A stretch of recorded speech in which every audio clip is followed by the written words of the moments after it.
Bonjour à tous, j'espère que vous allez bien. Bienvenue sur After Fight, ton podcast de MMA. On se retrouve aujourd'hui pour une nouvelle vidéo, nouvelle interview. J'ai avec moi Cyril Diabaté. Cyril, comment vas-tu? Ça va très bien et toi? Ben, ça va super. Écoute, je te remercie d'accepter l'invitation, d'être venu sur mon podcast. C'est un honneur pour moi de pouvoir passer quelques minutes à échanger avec toi. Donc, tout d'abord, merci vraiment d'être venu sur After Fight.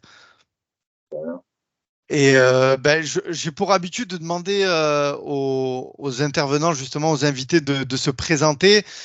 Mais toi, j'ai envie de te présenter. Donc, tu es un pionnier du MMA en France. Aujourd'hui, tu es entraîneur de la Ouais. Snake Team. Je Ouais. crois que tu fais partie des premiers à avoir été à l'UFC, si je dis pas de bêtises, c'est bien ça? Je crois que je suis le quatrième ou le cinquième, un truc comme ça, peut-être sixième même. Il y a eu D'accord, quelques ouais. Français avant moi. Mais en tout cas, tu fais partie des seuls avec, je crois que c'est Greg MMA, à avoir été au Pride. Ouais. Alors j'ai fait les deux. J'ai fait les deux. Ouais, je suis un des seuls Français à avoir les. Enfin, on est deux. Il y a David Baron et moi qui avons fait les deux. D'accord. Et justement, toi, comment tu fais la connaissance des sports de combat et notamment du MMA? Alors moi, j'ai commencé en 91. J'ai commencé par la boxe pied-point. Je faisais différents styles de boxe pied-point à l'époque, le kickboxing, la boxe thaïlandaise et la boxe française. Et mon prof de boxe française de l'époque, Robert Paturel, qui est une grande figure des sports de combat en France, m'a fait connaître le MMA avec les premières cassettes de l'UFC. Donc c'était en 93, ça venait de sortir, c'était tout neuf. Et lui, par ses connaissances aux États-Unis, on lui avait envoyé une cassette de l'UFC. Et il m'avait passé ça et j'étais fasciné par le truc. Et je me suis intéressé tout de suite au MMA déjà à l'époque. Bon, il y avait rien en France, hein, mais au milieu des années 90, déjà, il commençait à avoir des styles similaires au MMA qui commençaient à naître un peu partout. Et donc, j'ai suivi la vague, quoi. Et tes premières impressions quand tu vois cette cassette, j'imagine que tu es tombé sur les combats de Royce Gracie. Ouais. Bah, Qu'est-ce que tu j'étais en as pensé fasciné du comme sol déjà? je comprenais rien au sol. Je comprenais pas comment le mec il gagnait ses combats parce que bon, quand tu regardes, quand tu vois un triangle pour la première fois, tu comprends pas ce qui se passe en fait. À moins les jeunes aujourd'hui, ils ont été éduqués un peu avec ça, donc ils se rendent pas compte. Mais il y a 30 ans en arrière, quand tu voyais un juge gatame ou encore plus un étranglement en triangle, tu comprenais pas ce qui se passait. Tu voyais que le mec il se faisait enrouler la tête et le bras par les jambes de l'autre, mais tu comprenais pas pourquoi il gagnait, tu vois. Donc, c'était un peu ça. Au début, on se posait plein de questions. Bon, une clé de bras, tu comprends que tu le vois et tu comprends en voyant la technique que ça doit lui faire mal au bras parce que le bras il se pliait en arrière. Mais un étranglement en triangle, c'était plus compliqué à comprendre. Et puis, très vite, il y a le jujitsu Gracie qui s'est exporté. Donc, avec la médiatisation du jiu-jitsu brésilien, le jiu-jitsu Gracie, on a commencé à comprendre qu'il y avait effectivement plein de techniques et plein de techniques qui existaient qu'on connaissait pas, quoi. Et quand tu as visionné ces cassettes, est-ce que tu t'es dit c'est là que je veux aller, c'est un objectif Ouais, pour moi d'aller à l'UFC?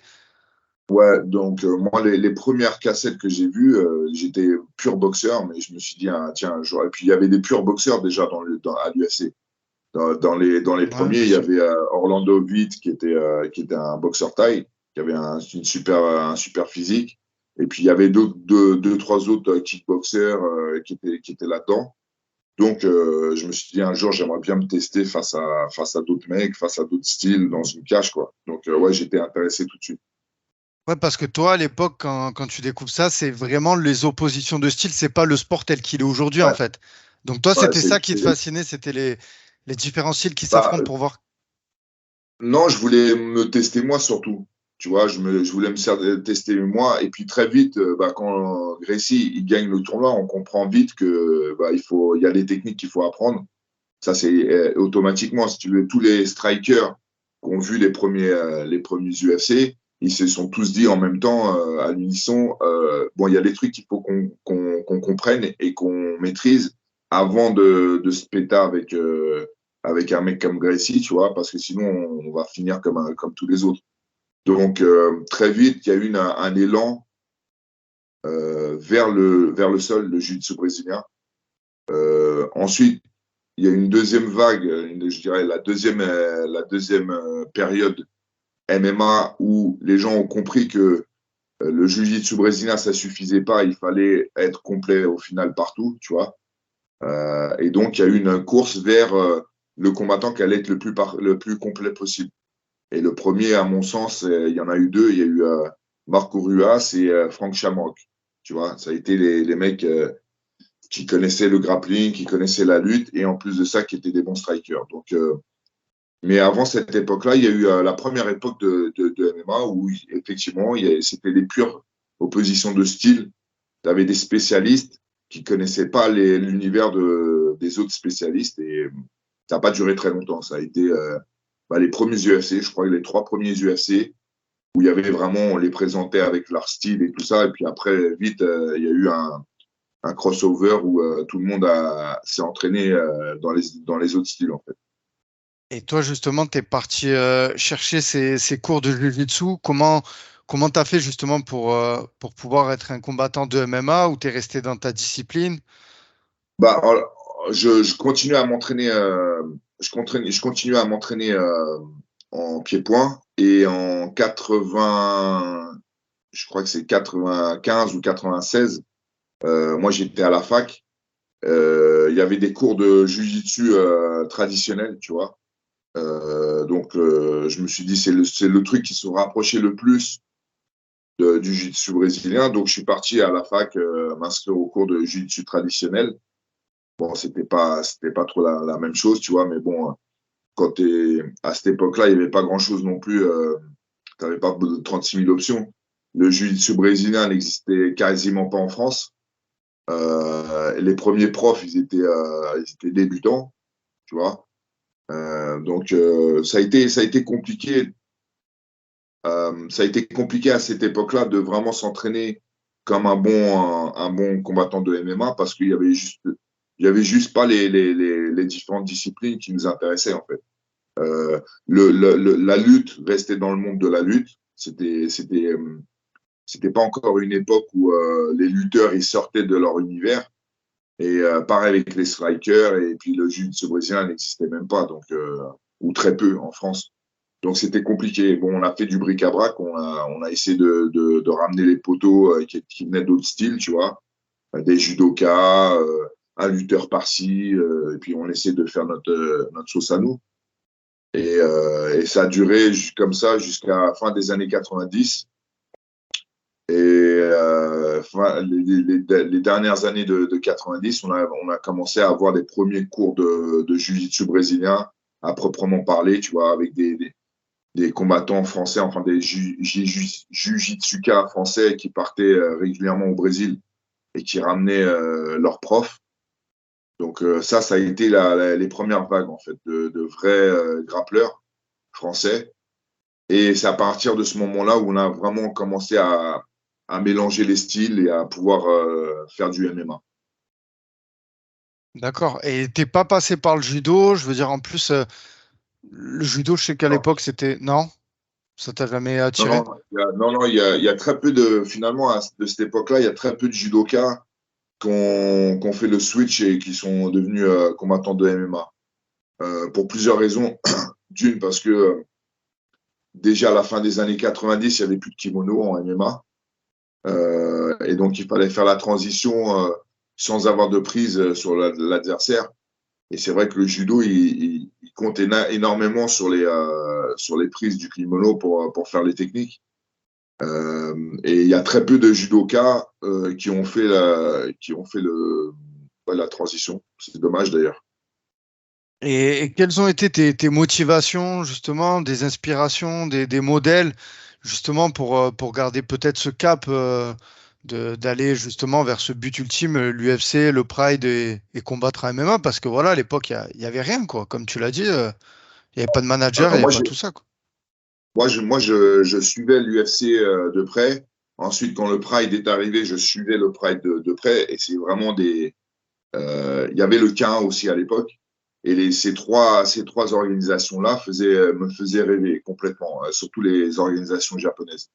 Et donc, et comme tous les combattants de l'époque, hein, tous les combattants de l'époque, peu importe le style, on était tous fascinés par ces trois organisations.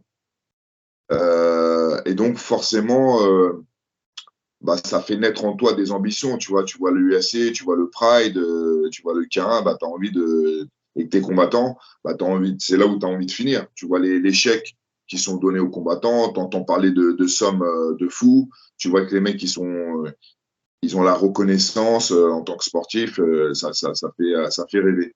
Et donc, c'est ça qui m'a tenu motivé toutes ces années parce que entre le moment où je découvre le MMA et le moment où je combats à l'UFC, il se passe exactement, je dis pas de conneries, 17 ans, tu vois. Donc le premier UFC que j'ai vu, c'était en 93 et je combats à l'UFC pour la première fois en 2010. Tu vois, donc pendant 17 ans, il a fallu que bah, je reste motivé, que je continue ma carrière, que j'apprenne mon métier, j'apprenne mon style, et puis voilà quoi. Ouais, et j'ai pu voir, ben, en 1997, tu as fait ton premier combat en professionnel. Ouais, Non. Donc après, j'ai pu voir que tu as été justement, t'as enchaîné des victoires. En 2005, tu as fait quelques défaites aussi. ouais. Ça a été une dure période pour toi. Ouais, j'en ai parlé récemment, mais j'ai passé une période difficile de ma vie où j'étais dépressif, j'ai fait une dépression. Et si tu veux, ma façon à moi de me soigner, en fait, après le décès de ma mère, quand j'étais jeune, j'ai perdu ma mère quand j'avais 14 ans, je suis devenu orphelin. Et, euh, et en fait, je me suis soigné, ma thérapie, ça a été les sports de combat. Tu vois, donc arrivé à 18 ans, parce que ma grand-mère, elle voulait pas que je fasse des sports de combat, elle avait peur que je casse la gueule à tout le monde, euh, m'empêcher de faire des sports de combat. Mais à mes 18 ans, je me suis inscrit, enfin, j'ai commencé les sports de combat en club. Et ça a été une thérapie pour moi, tu vois, je me suis soigné grâce à ça. Et donc, des années plus tard, donc en 2005, 2004, 2005, quand je traverse une mauvaise période et que de nouveau je suis dans un bad mood et je suis en dépression, bah, je me dis, voilà, je vais me soigner à travers les sports de combat. Ça m'a déjà. Je ne conscientise pas tout ça, mais avec le recul, c'est ce que je me suis dit, en fait. Et donc, je me suis mis à fond dans le sport, à fond dans les combats. Et c'est une des périodes où j'ai le plus combattu. Et par contre, je perdais systématiquement mes combats. Tu vois, j'ai fait 8 combats, je crois, en un an et demi, j'ai fait 8 combats. Et sur les 8 combats, j'en ai perdu 7. Et le seul que j'ai gagné, d'ailleurs, c'était face à Michael Bisping. Sinon, tous Ouais. les autres, je les ai perdus. Tu vois, j'étais à l'ouest, tu vois, j'étais à l'ouest, j'étais pas dedans, je rentrais dans le ring ou dans la cage et je me disais, qu'est-ce que je fous là? Et donc, c'est vrai que j'ai enchaîné les défaites à cette époque-là. Et puis après, je me suis sorti moi-même de ma dépression et j'ai enchaîné les victoires jusqu'à arriver à l'UFC. Et justement, si je te demande ton premier souvenir avec les gants d'MMA, c'est quoi? Ouais. C'est lequel? Premier souvenir, bah, ça devait être des entraînements. Ça devait être des entraînements pour justement combattre en MMA. Et je me souviens de la marque, c'était des Harbinger. On faisait venir, on importait ça des États-Unis, ça coûtait une blinde. C'était les premiers gants utilisés à l'UFC. Les premiers UFC, ils achetaient leur mitaine de combat dans cette marque. Et donc, nous, il nous fallait absolument les mêmes gants. Donc, on achetait les gants en import. Je ne sais plus combien ça coûtait, mais c'était une blinde.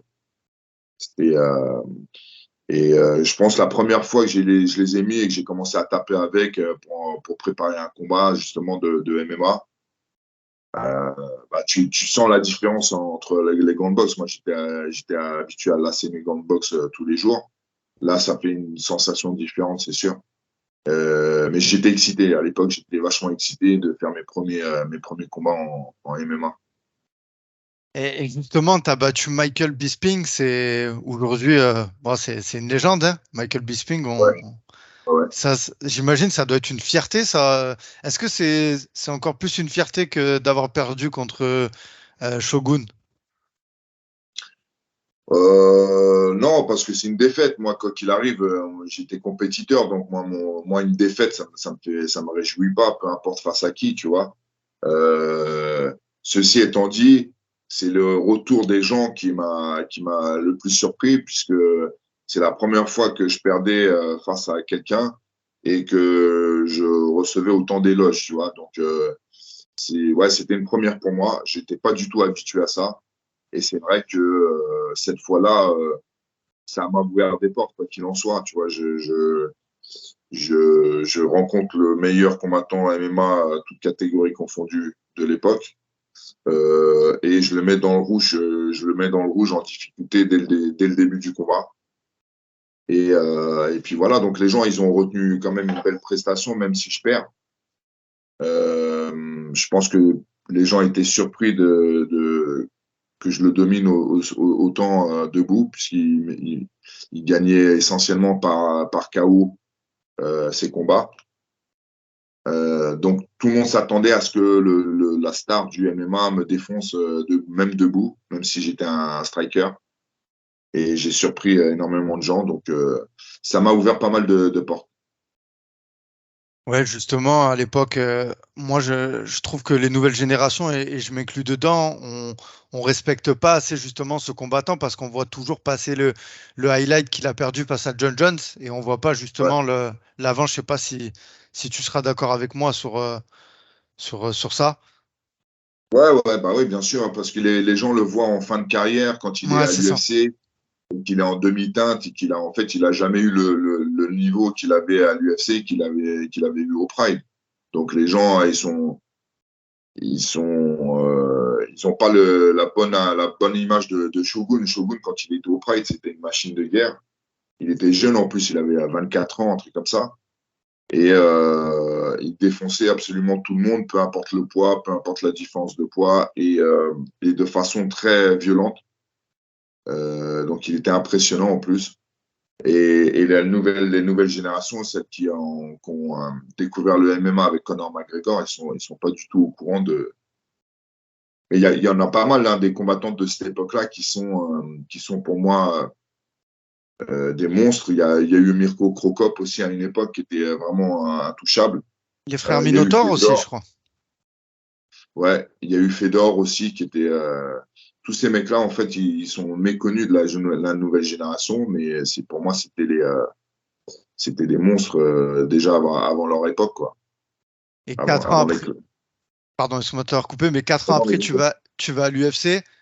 Est-ce que justement pour ben, les nouvelles générations et dont moi, hein, je m'inclus dedans, tu peux nous expliquer la différence que tu as connue entre le Pride et l'UFC, hormis les entrées, qui je sais que quand on parle toujours de la différence, on parle des entrées des combattants, il y avait un show. Est-ce qu'il y a d'autres choses qu'on doit savoir sur la différence entre le Pride et l'UFC? Ouais, en fait, le Pride, par exemple, il y a des différences notables. Déjà, le traitement des sportifs, tu vois, c'est incroyable. Le Pride, en fait, ils te font, ils te traitent d'une façon que tu as vraiment l'impression d'être une superstar, d'un demi-dieu, tu vois. Même les fans, ils sont différents. L'atmosphère qui règne est différente. Tu es vraiment dans un autre espace-temps, tu vois. C'est vraiment le berceau des arts martiaux et tu le ressens, en fait. Et donc, quand tu descends la passerelle avec des espèces de tambours japonais, là, et puis tu as, une ambiance très samouraï, tu vois, très martiale, bah ouais, t'es comme dans un manga, en fait, tu vois. Tu te prends pour un personnage de manga. Et donc, ça, c'est une vraie différence. En plus, moi, j'adore la culture jap, donc tu baignes en plein dedans. Et à côté de ça, l'UFC, c'est un côté très business, tu vois, très business, très fric, très beauf aussi, tu vois. Les fans, c'est des beaufs complets, tu vois. Et ça, tu le ressens aussi. Ceci étant dit, il y a aussi une starification à l'UFC, mais c'est certaines personnes, tu vois, c'est pas l'ensemble des combattants. Au Pride, à partir du moment où tu combattais au Pride, tu étais une star, tu vois, tu étais traité comme une star, comme un mec qui était euh, extraordinaire, tu vois, qui sortait de la norme. Euh, et, euh, et par contre, à l'UFC, ouais, c'est uniformisé. Tu un sportif que eux, ils emploient. Et si tu es fort, si tu es bon et que tu arrives à t'extirper de la masse et voler avec les aigles, bah, tu deviens une superstar. Sinon, tu feras partie de la masse des combattants de l'UFC. Voilà, c'est un peu ça. Et justement, tu fais 4 victoires, 4 défaites à l'UFC. Toi, Ouais. qu'est-ce que tu en tires de ce bilan en sachant que les défaites que tu as eues, quand on voit les adversaires aujourd'hui, ce qu'ils sont devenus, franchement, c'est des défaites comme on dit. Et je sais pas si tu apprécieras que je dise ça, mais elles ont bien vieilli, ces défaites. Quand on voit Alexander Gustafsson, Ilir Latifi, c'est des combattants aujourd'hui solides qui combattent encore. Et surtout Gustafsson, quand on voit ce qu'il a fait derrière à John Jones, même si ça reste une Après, défaite pour toi, hein. ouais, bien sûr. Ben, moi, tu sais, je vois ça avec pragmatisme et le fait aussi que concrètement, moi, j'ai vécu une carrière à des moments en dents de scie parce que, et j'en parle souvent en ce moment, parce que j'avais une santé mentale qui était pas forcément au top. Tu vois, j'ai eu des hauts et des bas au niveau de ma santé mentale. J'étais pas du tout suivi à l'époque. J'avais tout un tas de traumatismes qui étaient pas soignés. Et donc, j'ai une carrière en dents de scie qui m'a amené à ma fin de carrière à 40 ans. Quand je signe à l'UFC, j'ai 37 ans. Tu vois, donc je suis clairement en fin de carrière. J'ai beaucoup de mal à rester motivé. Beaucoup de mal à rester motivé, à rester dans le coup, à me dire, allez Cyril, serre les dents, termine bien ta carrière, il te faut encore quelques combats, quelques victoires pour mettre un peu de sous de côté et puis t'acheter une baraque, tu vois. Donc, c'était ça mon mental. Si tu veux, j'avais les mauvaises motivations pour rester dans la cage. C'était plus l'envie comme avant, c'était plus la flamme qui m'animait, mais c'était des raisons mercantiles, tu vois. Je voulais mettre de l'argent de côté pour terminer mes vieux jours. Malheureusement pour moi, c'est pas ça qui me fait vibrer, tu vois. C'est pas ça qui me fait vibrer. Quand j'étais motivé plus jeune, quand j'étais motivé à devenir un champion du monde, et que c'était ça mon ambition et que je rêvais de devenir champion du monde et de casser des bouches et d'être reconnu par mes pairs, bah, j'étais motivé à m'entraîner 5 jours par semaine, 2 fois par jour, sans rechigner, tu vois. Arrivé à 37 ans, quand tu as une carrière en dents de scie, que tu gagnes pas l'argent que tu estimes tu devrais gagner et que toi, tu arrives au bout de 20 ans de carrière, bah, c'est dur de rester motivé. Et donc, mes 4 défaites, en fait, moi, je les mets là-dessus. C'est qu'à un moment donné, tu es à l'UFC, tu es dans l'organisation la plus sérieuse et la plus dure du monde, où il y a les meilleurs combattants.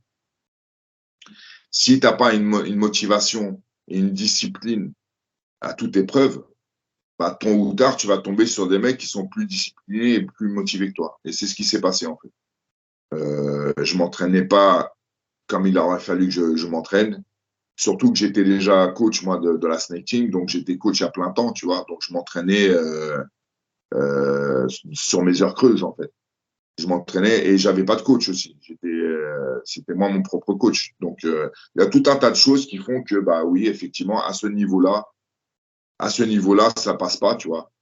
Quand tu rencontres un Gustafsson qui est entraîné, qui a son staff autour de lui, qui s'entraîne, qui est motivé, qui a envie de tout casser, qui n'a pas été encore champion et qui a les dents longues et que tu as 37 ans, que tu as déjà été plusieurs fois champion du monde, tu as ta salle qui te fait manger, Enfin, il y a tout un tas de choses en fait qui font que on n'avait pas les mêmes chances de notre côté de remporter la victoire en fait.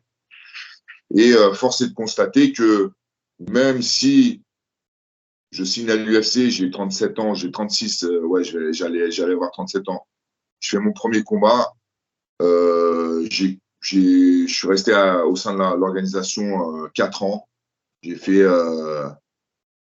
J'ai eu des belles expériences, j'ai rencontré des belles personnes, j'ai entraîné des gens aussi de l'UFC. J'ai connu toutes les stars de l'UFC de mon époque, tu vois. Il y en a avec qui je suis resté très, très, très pote. Et voilà, c'est une belle petite aventure qui s'est terminée à mes 40 ans parce que j'en pouvais plus, je voulais arrêter, quoi, tout simplement. Et justement, quand tu parles de l'aspect mental, clairement, aujourd'hui, c'est quelque chose qui est important, je pense. Et aujourd'hui, il y a des préparateurs mentaux, justement, qui sont là pour aider les athlètes. Toi, tu penses que c'est quelque chose que tu aurais eu besoin à l'époque? Ouais, c'est clair que, bah, au-delà du coach mental, je pense que déjà, il me fallait une psychothérapie, tu vois, voir une psychologue, psychiatre, et puis régler les problèmes que je traînais depuis l'enfance. Il aurait fallu que je m'occupe de ça. Malheureusement, je m'en suis occupé après ma carrière. Je suis sûr que si j'avais eu de l'aide à ce niveau-là plus tôt dans ma carrière, j'aurais eu une meilleure carrière. Maintenant, voilà, c'est fait, c'est fait. Euh, Mieux vaut tard que jamais, comme on dit. L'important, c'est que j'ai fait le nécessaire pour me soigner. Ceci étant dit, je croise énormément de sportifs de haut niveau, que ce soit des combattants ou pas, qui, euh, qui ont ces traumas-là, qui ont des traumas liés à l'enfance et qui serrent les dents et qui continuent malgré tout et qui essaient de traverser leur carrière comme ça, en ignorant des fois, en ignorant même leur état de traumatisme, tu vois. Donc, j'essaie de sensibiliser les gens, les mecs, à ça, à la fragilité des fois du mental et le fait que des fois, s'il n'y a pas de honte à demander de l'aide pour revenir plus fort, tu vois. Euh, donc voilà, en tant que coach à la Snake Team, je vois des jeunes des fois qui arrivent à la salle et je devine qu'ils ont un passé pas facile, peut-être une situation familiale compliquée. Et ça laisse des traces et parfois c'est compliqué de construire une carrière autour de ça. Mais paradoxalement, c'est ça qui nous rend forts aussi, tu vois. Donc il faut soigner sans enlever cette partie-là qui nous rend forts. D'accord. Et justement, après l'UFC, tu restes coach, donc toujours à la Snake Team, tu décides justement d'aider les autres, de coacher et éventuellement Ouais. de faire des nouveaux champions. C'était un objectif, je veux dire, après qu'on ait connu cette carrière de combattant, qu'on a eu l'adrénaline, tout ça, comment on fait pour se stimuler aussi, j'imagine. Des fois, tu dois avoir des montées d'adrénaline, avoir envie je sais pas si des fois ça te démange pas un peu de refaire un combat, je sais pas. Ah, alors, plusieurs choses. Déjà, première chose, la Snake Team, elle existe depuis 1999. Tu vois, donc j'ai toujours été coach de la Snake Team, même durant ma carrière. Euh, j'ai toujours les deux casquettes, tu vois, même si c'est pas évident. J'ai toujours été le coach de la Snake Team et Snake le combattant. Euh, et c'est vrai que bah, j'ai eu l'adrénaline des deux en fait. J'ai eu l'adrénaline des deux. Aujourd'hui, il me manque l'adrénaline du combat, mais en vérité, j'ai plus d'une centaine de combats professionnels. Ça y est, j'ai fait le tour, tu vois. J'ai fait une belle carrière. J'ai fait presque une quarantaine de combats en MMA, un peu moins de 70 en pied-point. Ça me convient, tu vois.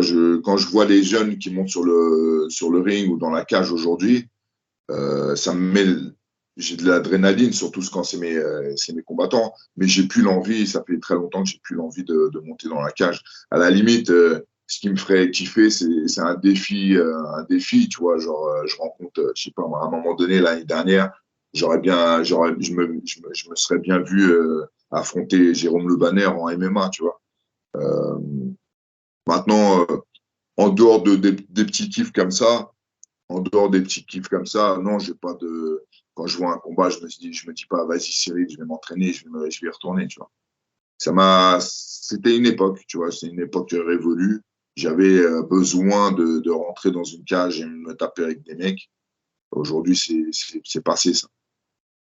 Et l'évolution du sport, comment tu la vois? Déjà, le sport en lui-même et aussi la médiatisation, les médias, le MMA en France et dans sa globalité. Bah, le sport, il est parti de un truc un peu de niche, tu vois, un sport de niche, un sport spectacle américain euh, fait pour les rednecks, tu vois, pour les beaufs ricains, tu vois, à ce qu'on connaît aujourd'hui, c'est-à-dire le sport de combat numéro un mondial. Donc il y a une explosion en 30 ans, il y a une explosion qui est, je pense, on ne verra pas d'ici tôt dans n'importe quel sport, tu vois. Et en 30 ans, il y a eu le sport n'existe pas à un des sports les plus regardés au monde, tu vois. Donc l'explosion, elle a été phénoménale. Aujourd'hui, même en France, c'est un phénomène de mode, tu vois. Il y a des émissions qui naissent tous les mois autour du MMA. Et c'est vrai que, mais tout ça, je l'avais anticipé, donc je suis même pas surpris, tu vois. Ouais, tu pensais que ça en Tu vois, arriverait là? oui, oui, complètement. Ouais, ouais, complètement. Il y a plus de 20 ans en arrière, tu vois, fin des années 90, quand je me mets vraiment sérieusement au MMA et que je m'entraîne comme un combattant de MMA, tous mes potes boxeurs, qui étaient déjà champions, qui étaient des stars dans le pied-point, je leur disais à tous, mets-toi au MMA, fais du sol, fais de la lutte, parce que c'est le sport de l'avenir. Tu vas voir que la boxe, ça va partir ça va partir aux oubliettes et que le MMA va être le sport de combat numéro un. Et je le disais il y a plus de 20 ans en arrière. Euh, et donc, ça me surprend pas, en fait. Tout ce qui se passe là, ça me surprend pas du tout. D'accord. Et le sport en lui-même, justement, Bah, on voit de le nouvelles sport, techniques. techniquement, il a vachement évolué. Si tu regardes un combat de MMA, alors, enfin, les premiers UFC, ça n'a rien à voir avec ce qui se passe à l'UFC aujourd'hui. On dirait même pas le même sport à la limite. Ça y ressemble vaguement, mais ouais, on est à des années-lumière. D'ailleurs, quand je regarde les premiers combats de l'UFC, je les trouve merdiques, tu vois. Les mecs, ils ont pas de technique, ils ont pas de cardio. Même Royce Gracie, ce qu'il fait au sol, c'est pas lourd, en fait, c'est basique, tu vois. Euh, mais bon, c'était les débuts. En 30 ans, on a une évolution qui est incroyable. Aujourd'hui, as des mecs, t'as des mecs comme Volkanovski qui fait, tu sais pas trop si c'est un grappleur, si c'est un striker, si machin, tu vois, le mec, il arrive à tout faire.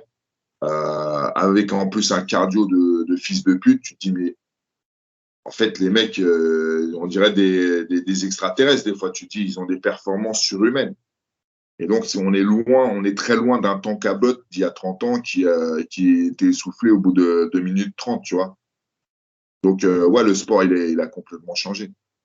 Et quand tu vois justement les personnes qui avant trouvaient ça violent, qui aujourd'hui s'y intéressent, ou même j'imagine que peut-être des personnes qui connaissent pas ton passé, peut-être peuvent te dire ouais, mais là il a fait comme ça, il a fait comme si. Enfin, tu vois ce que je veux dire, aujourd'hui il y a pas que forcément chez les jeunes, hein, il y a des gens qui connaissent le MMA qui se permettent de le critiquer aussi, tu vois. On est beaucoup dans la Ouais. culture de l'instant. Qu'est-ce que tu penses du public français justement vis-à-vis du MMA? Est-ce qu'il est dur? Bah, le fan français, déjà, il est particulier. Et quand je dis fan français, c'est fan dans tous les sports, tu vois. Le fan français, il est chauvin quand ça l'arrange et il n'hésite pas à cracher sur ses sportifs quand ça l'arrange aussi, tu vois. quand on voit, moi je suis pas du tout le foot, mais quand je regarde d'un œil extérieur, moi je regarde pas le match, je regarde la réaction des fans, tu vois. Et quand je sais plus en quelle année je sais plus si c'est Coupe d'Europe ou Coupe du Monde ou je sais pas, bref. T'as la France qui fait un premier match de merde et tout ça, et tout le monde chie sur la France. Et puis après, elle fait un autre match où elle gagne. Et puis après, ouais, finalement, ils sont pas si pourris que ça. Et puis ils arrivent en finale et tous les Français, ils sont derrière eux, tu vois. Alors qu'il y a quelques matchs, toute la France chiait sur l'équipe de France. Bah, le fan français, il est un peu comme ça, tu vois. Il est un peu volatile. Il retourne sa veste assez rapidement, tu vois. J'ai une anecdote, moi, c'est Jean-Louis Alberche qui était un très gros combattant de l'époque, il y a 20 ans en arrière, qui était un des premiers Français à être super complet. C'était un ceinture noire de judo, ceinture noire deuxième dan de judo. Il avait un haut niveau en judo et parallèlement, il s'entraînait avec des potes à lui en boxe et il était devenu très bon boxeur. Un gaucher, très bon kickboxer et très bon judoka.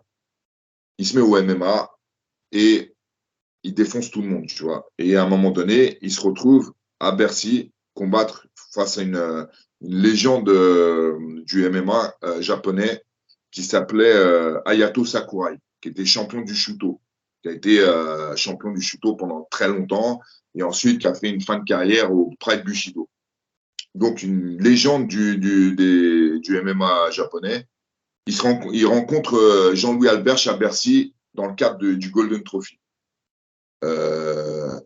Comment ça se passe? Jean-Louis Alberche, il rentre dans Bercy, donc on sort de la passerelle, et tout le public le siffle. Tout le public le siffle, le japonais sort, et là, standing ovation, tout le monde debout à applaudir le japonais. Et voilà, c'est ça la mentalité française, tu vois. T'es chez toi, t'es français, t'es à Bercy, les gradins sont remplis de Français, il n'y a pas un japonais. Et tout le monde encourage le japonais face aux Français. Et ben ça, il n'y a qu'en France où tu verras ça en fait. Tu vois, dans n'importe quel autre pays, tu vas jamais voir ça. Tu vas pas voir le public huer son sportif. Et donc les Français, ouais, c'est particulier. Et je me souviens quand j'ai commencé le MMA et que je commençais à combattre face à des grosses têtes à l'étranger, je recevais du hate mail, tu vois, des messages d'insultes, des machins, parce que j'allais affronter telle ou telle star de l'UFC ou du Pride ou je ne sais quoi. Et voilà, c'est ça, c'est la mentalité française, elle est particulière. Les fans français sont particuliers. Ça a vachement évolué. Ouais. Ça a vachement évolué parce qu'aujourd'hui, le MMA est grand public, tu vois, alors qu'à l'époque, c'était un sport de niche. Donc, la mentalité des fans français a évolué avec sa connaissance du sport, mais c'est quand même pas ça, quoi. Et du côté de l'athlète, la médiatisation, tu sais, maintenant, faut être vendeur aussi. Est-ce que ça Ouais. c'est un truc qui te pose problème aujourd'hui, que tu trouves que justement c'était mieux avant, il n'y avait pas ce côté-là? Maintenant, aujourd'hui, il faut être vendeur, il faut avoir beaucoup d'abonnés sur Insta, il faut faire des stories en train de taper le sac de frappe, tu vois, avoir la pastille bleue sur les réseaux. Qu'est-ce que tu penses de tout ça, Cyril? Alors moi, pour moi, les réseaux, c'est le cancer de notre époque, tu vois. Même si je passe énormément de temps sur les réseaux, j'estime que je m'en sers d'une façon pertinente, tu vois, pour essayer de faire passer des messages. Malheureusement, la majorité des gens qui sont sur les réseaux n'ont pas grand-chose à dire et ne se privent pas de le dire pour autant, tu vois. Donc, ça donne tout et n'importe quoi. Ça donne des meufs qui passent leur temps à chercher les likes en montrant leur boule. Ça donne des mecs qui s'inventent des lives de millionnaires avec des grosses voitures ou alors torse nu avec des gants de MMA en train de taper dans un sac maladroitement, tu vois, en train de se prendre pour Conor McGregor. Ça donne vraiment tout et n'importe quoi. C'est une exacerbation je ne sais pas si ça existe ce mot, mais en tout cas, une exagération de l'ego des gens, tu vois. Tout le monde peut être une star sur Insta et les gens ne s'en privent pas, tu vois. Et donc, ça, c'est un côté délétère pour les sportifs.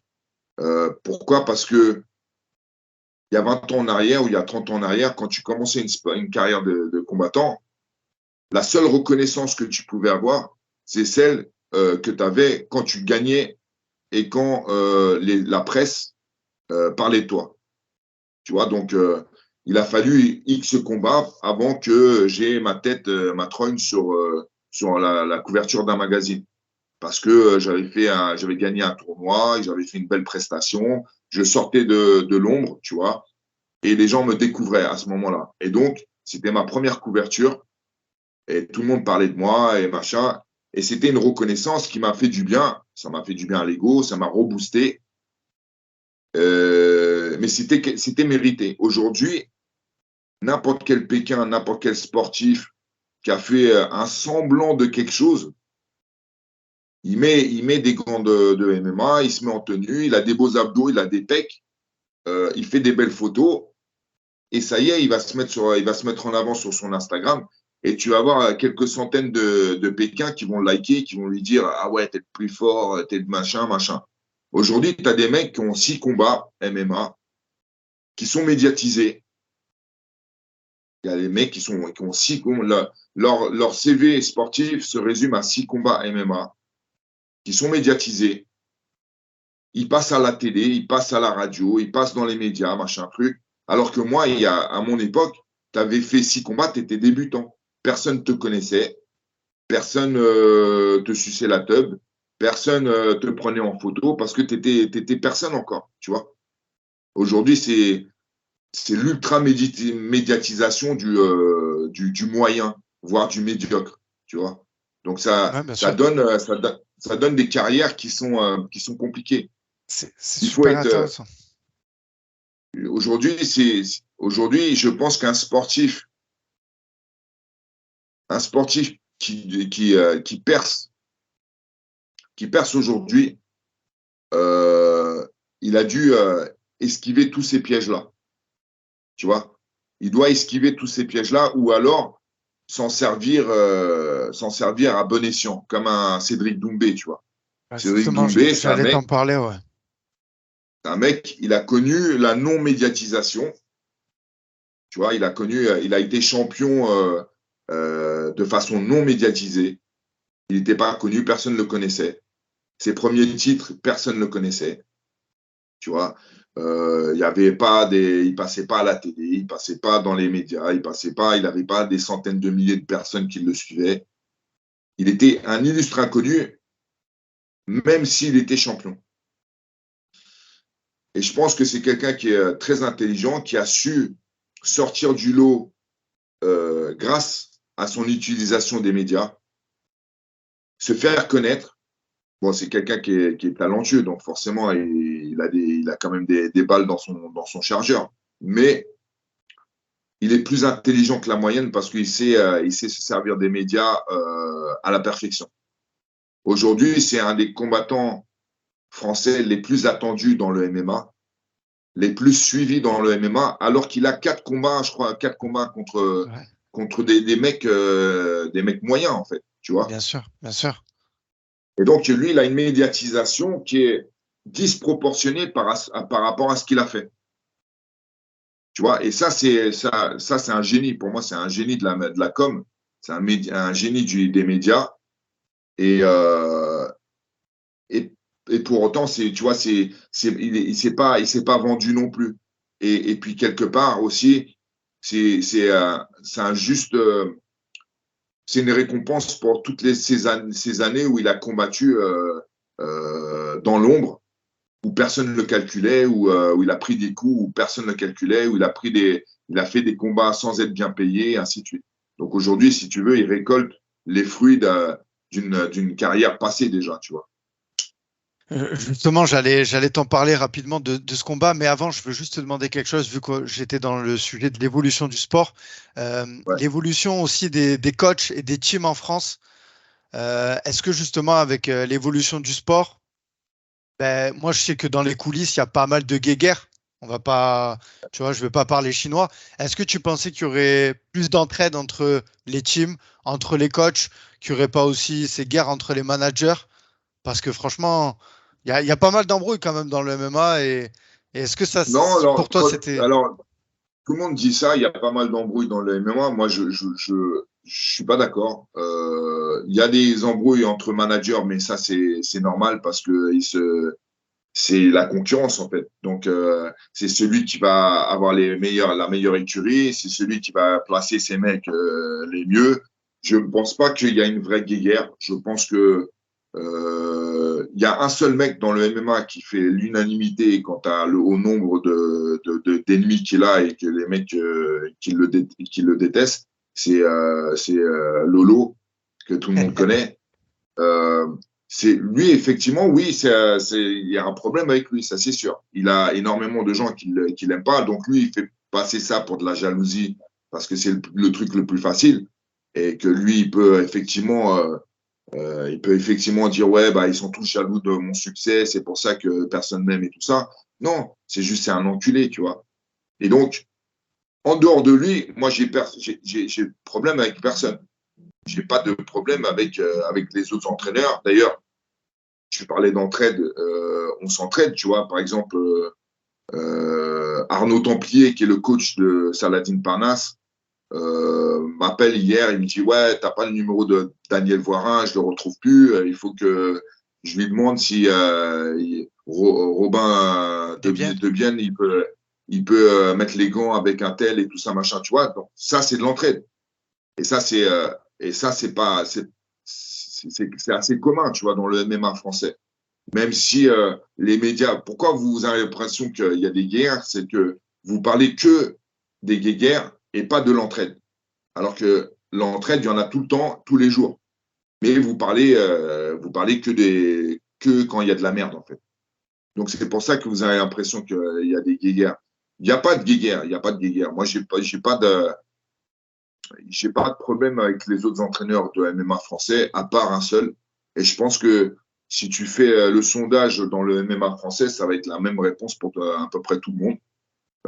Et non, ce n'est pas parce qu'on est jaloux de lui. Vu ses méthodes, moi, je peux pas jalouser quelqu'un qui utilise des méthodes comme ça. Donc, non, je ne le jalouse pas. Et puis, d'une manière générale, je ne suis pas jaloux, je ne suis pas une personne jalouse. Euh, mais ceci étant dit, ce serait bien aussi que les médias parlent aussi de l'entraide, justement. Parlent aussi de le fait que, tu vois, moi j'étais inscrit dans un tournoi il n'y a pas très longtemps amateur, où il y avait les plus grosses équipes françaises. Euh, bah, la old school qui a gagné, à un moment donné, Gaëtan Hurtel, il me dit ouais, comme j'étais sorti de la compétition, on s'était fait sortir, il me demande mon 61 kilos, tu vois. Et donc, il y a des trucs comme ça qui se font, ou faire du sparring, ou machin. Ouais, j'ai mon gars qui prépare un tel. J'ai vu que ton gars, il était longiligne et gaucher. J'ai besoin de. Il y a moyen de faire du sparring, et voilà, tu vois. Et on organise des séances de sparring. Mais les médias n'en parlent pas de ça. Vous aimez bien quand ça sent le caca et que vous pouvez en parler et que ça fait du buzz, tu vois. La vérité, c'est qu'il y a beaucoup plus d'entraide qu'il y a de merde, en vrai, tu vois. Après, les managers, encore une fois, c'est autre chose. Les managers, comme c'est de la concurrence directe et que clairement, il faut placer ses combattants, sinon c'est l'autre qui va passer devant. Oui, là, il y a plus d'animosité, j'ai l'impression. Et puis, il y a un autre truc aussi, c'est que les managers, c'est pas un milieu martial. C'est pas un milieu martial. Les managers, c'est des mecs qui sont derrière un ordinateur, au bout du fil, et c'est pas du tout notre milieu. Nous, notre milieu, c'est le tatami, c'est le sac de frappe, c'est le ring, c'est la cage. Euh, et puis, donc, concrètement, tu risques beaucoup plus si tu fais des crasses à des gens, tu vois. Les managers, bon, ils se font des coups de pute entre eux. Voilà, quoi. Tu vois, c'est pas. Ils gèrent ça entre eux, à la limite. Nous, dans le milieu martial, c'est un autre délire encore, quand même. Tu vois, c'est pas pareil. Donc voilà, ouais, on dira qu'il y a beaucoup d'entraide quand même, voilà, qu'elle est pas mise Oui. en avant, mais du coup, Ouais, ouais, l'évolution je pense des que tu clubs, vois, si on doit faire un pourcentage, je dirais que entre les clubs, il y a 90% d'entraide et oui, peut-être 10% de chamaillerie ou de guéguerre, mais malheureusement, les médias ne parlent que de ces 10%. Voilà, pour conclure. ok. Et si tu peux nous parler un petit peu de l'actualité de la Snake Team, je sais qu'il y a un athlète, moi, que je connais, qui s'entraîne là-bas, c'est Yves Landu, qui combat au Bellator. Ouais, Est-ce ouais. qu'il y a d'autres athlètes qu'il faut suivre, ou peut-être que j'en Alors, j'ai oublie? une très grosse équipe amateur qui sont en train de parfaire leur art et engranger de l'expérience. Il y a Elohim Treff qui a un 77 kilos qui est très prometteur. Il y a Daimo Zabidi qui a combattu au MMA GP il y a 2 semaines maintenant, qui a fait une belle petite presta, qui revenait à la compétition après une pause et qui a fait une belle petite presta. Il y a Louis Laurent qui combat au prochain MMA GP, qui a un 84 kilos, qui est numéro 2, qui a été numéro 2 au sambo numéro 2 mondial en sambo pendant X temps, qui maintenant se met à fond dans le MMA et qui espère avoir le même succès en MMA qu'il a eu en sambo. J'ai un 93 kilos qui est très très fort, qui s'appelle Anthony Nantois, dit Toto, qui est une espèce de machine de guerre, qui est très physique, qui est très technique, très agressif. Et je pense que lui, ça va être une future star du MMA français. Et puis il y a Yves Landu, dont tu parlais, qui combat au mois de novembre. Il combat au mois de novembre à Chicago, il me semble. Ouais, Voilà. je crois que c'est son premier combat au Bellator, le Bellator américain, non, c'est ça? Ouais, ouais, ça va être son premier combat aux États-Unis, au Bellator. Ouais. Et j'en ai oublié d'autres. Et puis il y a Mimi aussi, Mimi Boxing, qui est une jeune combattante, qui est prometteuse aussi, qui apprend elle vient du kickboxing et de la boxe anglaise et elle se met au MMA. Donc voilà, j'en ai d'autres en tête, mais là comme ça, ouais, je ne les ai plus en tête, je veux dire. Là, ouais. Mais non, non, il y a pas mal de combats qui arrivent. MMA GP, il y a d'autres galas aussi, d'autres organisations. D'ailleurs, pour nous, c'est les coachs, c'est une aubaine qui est autant de galas en ce moment, tu vois. Il y en a des nouveaux qui apparaissent tout le temps. Il y a au moins un gala, un événement tous les mois, tu vois, voire deux par mois. Donc, et vous allez voir qu'il va y avoir une explosion du niveau français dans les 2 prochaines années, juste parce qu'il y a beaucoup plus de combats. Avant, quand je combattais en MMA, il y a une vingtaine d'années, bah, si j'avais un combat dans l'année, c'était bien, tu vois. Parce que c'était compliqué, parce qu'il n'y avait pas de gala en France, parce qu'il fallait aller à l'étranger, se faire connaître à l'étranger pour ensuite avoir des combats, tu vois. Donc, à une époque, c'était très compliqué pour les Français de trouver des combats.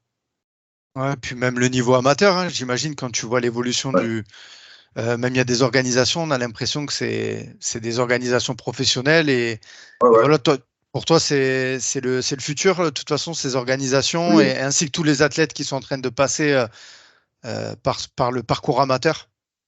Ouais, ouais. Moi, j'ai dit, ça fait très longtemps que je le dis et je le répète aujourd'hui, ça a pris encore plus de vérité aujourd'hui. J'ai dit que la France allait être une des top 5 nations dans le MMA au monde. Et ça fait 20 ans que je le dis. Et petit à petit, même, je ne vais pas dire petit à petit parce qu'on y arrive à grands pas. Vous allez voir que dans les 5 prochaines années, la France va devenir un des top 3 pays dans le monde dans le MMA. Et ça, j'en suis sûr et certain, et ça fait très longtemps que je le dis. Tout simplement parce qu'on a un réservoir incroyable en France de potentiels champions. On a une culture martiale. On est une très grande nation des sports de combat et des arts martiaux depuis des décennies. Faut savoir que la France, en dehors du Japon, on est une des nations les plus importantes dans le développement du judo. Quand le judo est sorti du Japon, il a atterri en France en premier. Et c'est là où il s'est développé le plus en dehors du Japon. Donc, le judo français, c'est une école légendaire. On a eu des très grands champions en judo, de taekwondo, pareil, de karaté, pareil. Même si on n'est pas une nation de lutte, on a quand même sorti des champions olympiques de lutte, ce qui n'est pas négligeable. La boxe anglaise, ouais, on pêche un peu parce que je pense que le passage en pro en France ne se fait pas dans les meilleures conditions.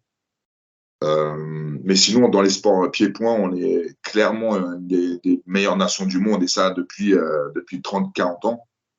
Donc, tu vois, même pour un si petit pays, tu vois, on n'est que 68 millions d'habitants. Si tu compares ça aux États-Unis, à la Russie, à la Chine, on arrive à rivaliser avec des pays comme ça, alors qu'on est 4 fois plus petit. Donc, c'est une évidence pour moi que le MMA, non seulement va devenir un des sports majeurs en France, mais en plus de ça, le MMA français va devenir un des MMA les plus reconnus dans le monde entier. Ouais, bah, je suis entièrement d'accord avec toi. Puis quand on voit aussi, bah, depuis la légalisation, tous les combattants qui sont à l'UFC, enfin même dans d'autres organisations, et notamment, bah, on a eu le droit à 2 UFC déjà depuis la Ouais. légalisation. Donc c'est qu'aussi l'UFC a cerné le potentiel qu'il y a dans notre pays. Voilà, Donc moi, tu vois, ouais, j'ai participé au TUF à l'Ultimate Fighter ouais. en 2009. J'étais le coach de l'équipe de Dan Anderson et j'ai eu un dîner un jour avec Dana White et on parlait de la situation en France. Et il me disait que c'était clairement le pays européen qui ziotait le plus parce que potentiellement, ça allait être le pays le plus intéressant pour eux parce que c'est là où il y avait le plus de réactivité par rapport aux événements de l'UFC. Tu vois, de tous les pays européens, la France était celui qui s'intéressait le plus à l'UFC. D'ailleurs, une des plus grosses ventes du jeu UFC Undisputed où je suis dedans, une des meilleures ventes mondiales, c'est la France, tu vois. Donc, ils savent avec ces chiffres-là que potentiellement, la France, c'est une très, très grande nation du MMA. Et il me disait ça en 2009, tu vois. Donc, depuis 2009, en fait, ils ont pas arrêté d'essayer de faire venir le MMA en France.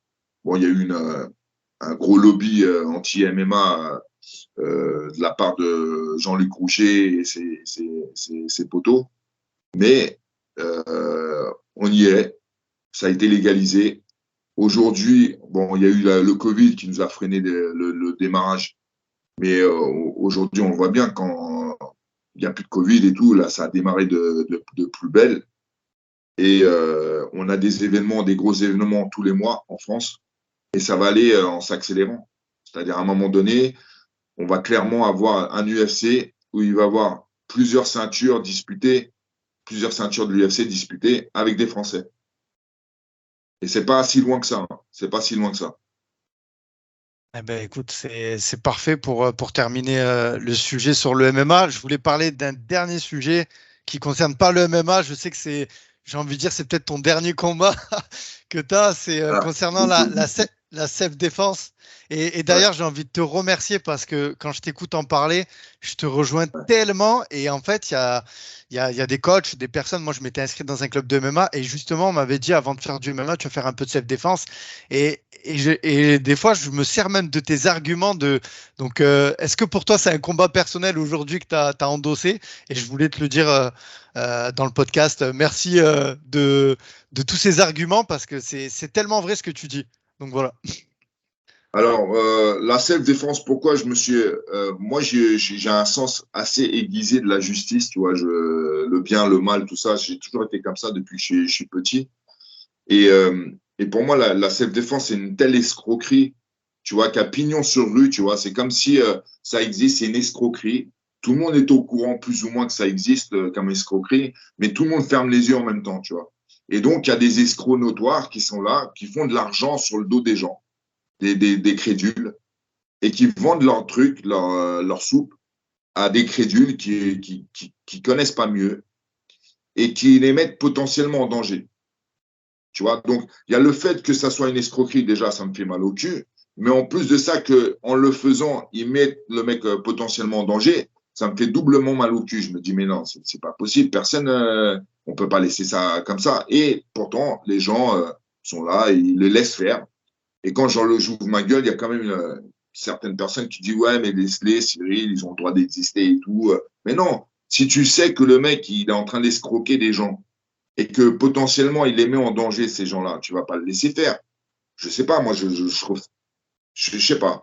Et donc, et en plus de ça, comme ces gourous ont souvent un ego surdimensionné et que ça leur fait très très mal quand je parle de ça, il y a toujours un moment donné où ils me répondent parce que c'est plus fort qu'eux, parce qu'ils ils se sentent obligés de me répondre. Et donc, ça donne des débats un peu folkloriques ou avec Franck Ropers notamment, parce que c'est le seul qui a bien voulu débattre avec moi. Euh, et donc, ça donne ouais, des trucs un peu lunaires, tu vois, où tu as un mec qui n'a strictement rien fait de sa vie pour prouver que ce qu'il faisait, c'était efficace, face à un mec qui a une centaine de combats professionnels, qui a entraîné pendant des dizaines d'années des sportifs de haut niveau qui sont dans le combat. J'ai formé des champions du monde, des champions d'Europe, des champions de France à foison. Donc moi, si tu veux, j'ai coché un peu les cases de tout ce qu'on pouvait faire pour prouver que ce que je fais, c'est quand même efficace. En face de moi, j'ai un mec, son seul CV, son seul fait d'arme, c'est d'avoir des millions d'abonnés sur YouTube. Et donc, je suis en débat face à ce mec-là pour débattre de l'efficacité dans les arts martiaux et dans notamment la self-défense. Et il y a un décalage pour moi, il y a un décalage complet. C'est comme si tu as un mec qui fait un débat. D'un côté, tu as Hamilton, tu vois, tu as Lewis Hamilton d'un côté. De l'autre côté, tu as un conducteur du dimanche qui roule en Clio Sport, trafiqué. Et ils ont un débat sur les voitures et la course automobile. À un moment donné, tu te dis, bon, bah, il y a quand même d'un côté, il y a un mec qui connaît un peu mieux le sujet que l'autre, tu vois. Et ben non, bah, j'en reviens toujours à ce que je disais tout à l'heure. On est dans une société du paraître, notamment avec les réseaux sociaux, où des charlatans comme ça peuvent s'en sortir juste avec du paraître, juste avec de l'esbrouf, avec, tu vois, des machins, des mouvements de bras super rapides et tout ça. Mais personne ne demande une preuve. C'est un peu ça, tu vois, le résumé de notre époque, c'est ça. C'est pour ça que sur les réseaux sociaux, il y a des mecs, sportivement parlant, qui m'arrivent pas à la cheville, mais qui ont 10 fois, 15 fois, 20 fois plus de followers que moi. Parce qu'on est dans cette société-là. Ouais, ouais, c'est vrai. C'est vrai, très, très juste. Eh ben, écoute, merci d'avoir répondu à mes questions, Cyril. C'était un Avec plaisir. plaisir. Allez, une petite dernière avant le five. Ton plus beau souvenir dans le MMA jusqu'à aujourd'hui, Dans si le tu devais m'en MMA, mon citer. plus gros souvenir, bah, je pense dans le MMA, ma première victoire à l'UFC, tu vois. Je signe, j'ai presque 37 ans, je signe, je combats au MGM Grand, tu vois. Donc, putain d'event, tu vois, un gros événement devant des stars que j'admire, tu vois, devant des mecs comme ça. Je rencontre le numéro 10 mondial. Je le mets KO, je crois, en 2 minutes 30, un truc comme ça. Et je suis super content, forcément. Ça fait des années que j'attends ça. Et puis, ouais, tout l'ambiance, tu vois, Dana White qui vient me voir dans le vestiaire, les poteaux qui sont là, qui ont fait le déplacement, tu vois, non, c'était un très, très bon souvenir.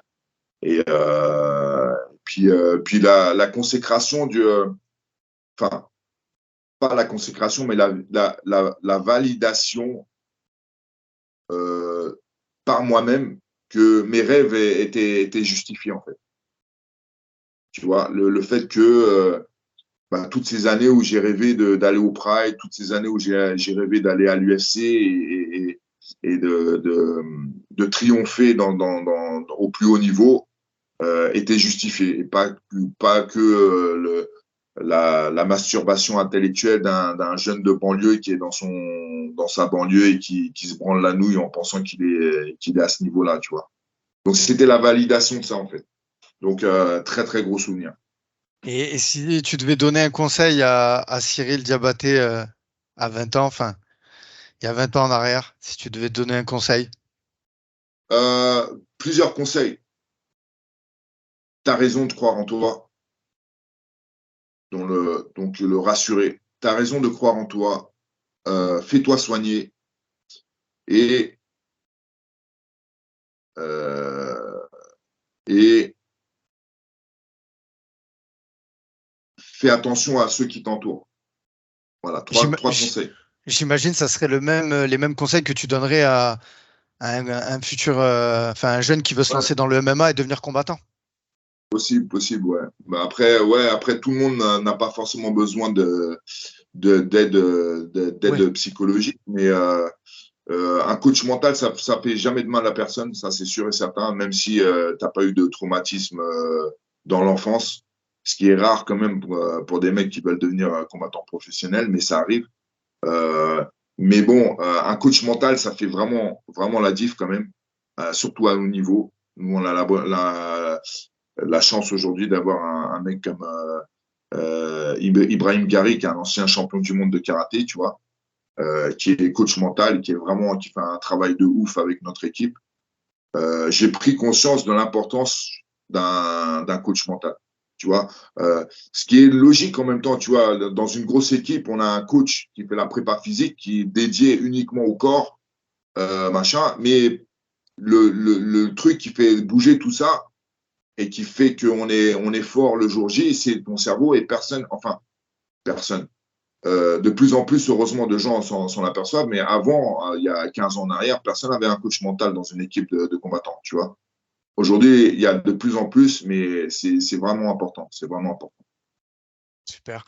Ben, Cyril, merci encore d'avoir répondu à toutes mes questions. Avant de nous quitter, on va passer au five. C'est un petit quiz de 5 questions.